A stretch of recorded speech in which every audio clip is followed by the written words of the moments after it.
ఆంధ్రప్రదేశ్‌లో కొత్త పింఛనుల కోసం దరఖాస్తులు ఎప్పటి నుంచంటే, మన ఆంధ్రప్రదేశ్‌లో కొత్త పింఛన్ల మంజూరుకు సంబంధించి ప్రభుత్వం త్వరలోనే తీపి కబురు చెప్పనుంది. రాష్ట్ర వ్యాప్తంగా కొత్త పింఛన్ల కోసం ఎదురు చూస్తున్న వారికి ఊరట కల్పించేందుకు కసరత్తు చేస్తుంది. కొత్త పింఛన్ల మంజూరుకు సంబంధించి ముందుగా అర్హులైన వారికి వింతంతు పింఛన్లు ఇవ్వాలని నిర్ణయం తీసుకుంది. ఈ ఏడాది జూన్ 12 కూటమి ప్రభుత్వం అధికారంలోకి వచ్చి 2 ఏళ్లు పూర్తవుతుంది.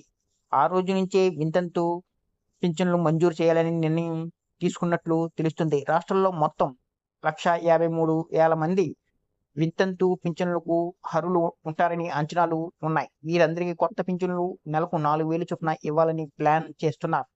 1,53,000 మందికి పింఛన్ల కోసం నెలకు 61 కోట్లు ఖర్చు అవుతుందని అంచనా వేస్తున్నారు.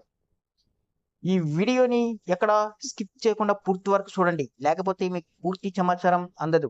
ఎవరైనా కొత్తగా ఈ వీడియో చూస్తున్నట్లయితే మా ఛానల్‌ను సబ్స్క్రైబ్ చేయడం మర్చిపోకండి. కూటమి ప్రభుత్వం ఇప్పటికే పింఛను తీసుకునే భర్త చనిపోతే వారి స్థానంలో భార్యకు స్పాంజ్ కేటగిరీలో పింఛను ఇస్తుంది. ఈ ప్రక్రియ ప్రతి నెల కొనసాగుతుంది. కొత్త పింఛన్లు మంజూరుకు చేస్తున్న సంగతి తెలిసిందే. వెంటనే భార్య పేరు మీద ఆ తదుపరి నెల నుంచి 4,000 చొప్పున రుణం మంజూరుకు చేస్తుంది. ఇలా మొత్తం 2.30 లక్షల మందికి కొత్త పింఛన్లను మంజూరు చేశారు. అయితే 60 ఏళ్లలోపు మగవారికి పింఛన్లు రావు. ఒకవేళ భర్త చనిపోతే భార్య వితంతు కింద పింఛను మంజూరు చేస్తారు. అందుకే వీరందరికీ ముందుగా వితంతు కేటగిరీలో కొత్త పింఛన్లు మంజూరు చేయాలని నిర్ణయించింది. వితంతు కేటగిరీలో పింఛన్లు మంజూరు చేసిన తర్వాత అర్హులైన దివ్యాంగులకు కొత్త పింఛన్లు ఇవ్వాలని ప్రభుత్వం నిర్ణయించినట్లు సమాచారం. దివ్యాంగులు కేటగిరీలో ఏకంగా లక్షల మంది వరకు దరఖాస్తు చేసుకున్నారు. అయితే దివ్యాంగులు కోటాలో ప్రస్తుతం 6.50 లక్షల మంది పింఛన్లు తీసుకుంటున్నారు. వీరిలో 1,00,000 మంది వరకు అనర్హులు ఉన్నారు.